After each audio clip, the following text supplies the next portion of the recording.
పాలనలో తన మార్క్ను చూపిస్తూ ముందుకు వెళ్తున్నారు సీఎం రేవంత్ రెడ్డి.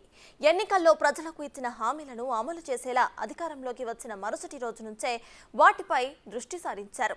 ఎవరైనా పదవీ బాధ్యతలు చేపట్టిన తర్వాత తన చుట్టూ ఉన్న వాతావరణాన్ని చక్కదిద్దుకొని నెమ్మదిగా ప్రజా సమస్యలపై దృష్టి పెడుతూ ఉంటారు.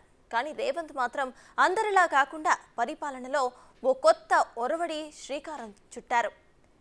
అయితే వస్తూ రాగానే ప్రజా సమస్యలపైనే దృష్టి పెట్టారు.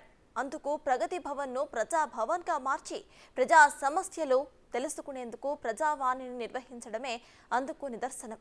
పరిపాలనను ప్రజలకు చేరువ చేయడంతో పాటు 100 రోజుల్లో 6 గ్యారంటీల అమలుకు సంపాదించిన కార్యాచరణను సిద్ధం చేసేలా ప్రణాళికలు రూపొందిస్తున్నారు. ఇందుకోసం ప్రజాపాలన పేరుతో ప్రత్యేక కార్యక్రమాలను కూడా నిర్వహించేందుకు శ్రీకారం చుట్టారు. ఈ ప్రత్యేక కార్యక్రమాలు అమలు బాధ్యతను జిల్లా కలెక్టర్లకు అప్పగించబోతోంది తెలంగాణ ప్రభుత్వం. ఈ కార్యక్రమాలపై కూలంకషంగా చర్చించేందుకు జిల్లా కలెక్టర్లు, ఎస్పీలతో సీఎం సమావేశమయ్యారు.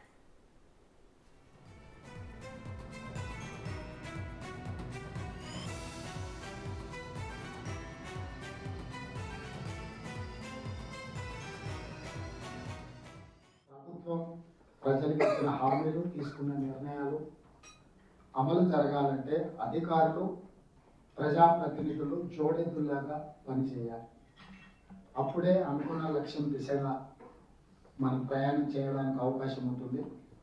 ఇందులో ఏ ఒక్కరు కూడా కాస్త వెనుక ముందు చేసినా సరైన సమన్వయంతో ముందుకు వెళ్ళకపోతే అనుకున్న లక్ష్యము ఆ దిశగా మనం ప్రయాణం సాగించలేము. అందుకే మా ప్రభుత్వం ప్రజలకు ఇచ్చిన మాట నిలబెట్టుకోవడానికి, ఎన్నికలలో మేము ఇచ్చిన గ్యారెంటీలను అమలు చేయడానికి మొట్టమొదట పాలకులు, పరిపాలకులు అని అంటే సచివాలయంలో ఏ నిర్ణయం జరిగిన క్షేత్రస్థాయిలో అమలు చేయాల్సిన బాధ్యత ఒక పక్కన కలెక్టర్స్ అయితే ఇంకొక పక్కన పోలీస్ అధికారులు.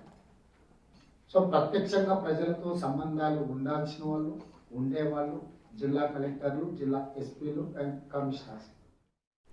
ఈ నెల 28 నుంచి జనవరి 6 వరకు ప్రజా పాలన నిర్వహించబోతున్నట్టు సీఎం రేవంత్ రెడ్డి చెప్పారు. రాష్ట్రంలోని అన్ని గ్రామాలు, మున్సిపల్ వార్డులలో సభలు నిర్వహిస్తామని అన్నారు. ఇక ఉదయం 9 గంటల నుంచి మధ్యాహ్నం 2 గంటల వరకు, తిరిగి మధ్యాహ్నం 2 గంటల నుంచి సాయంత్రం 5 గంటల వరకు నిర్వహించబోతున్నారు.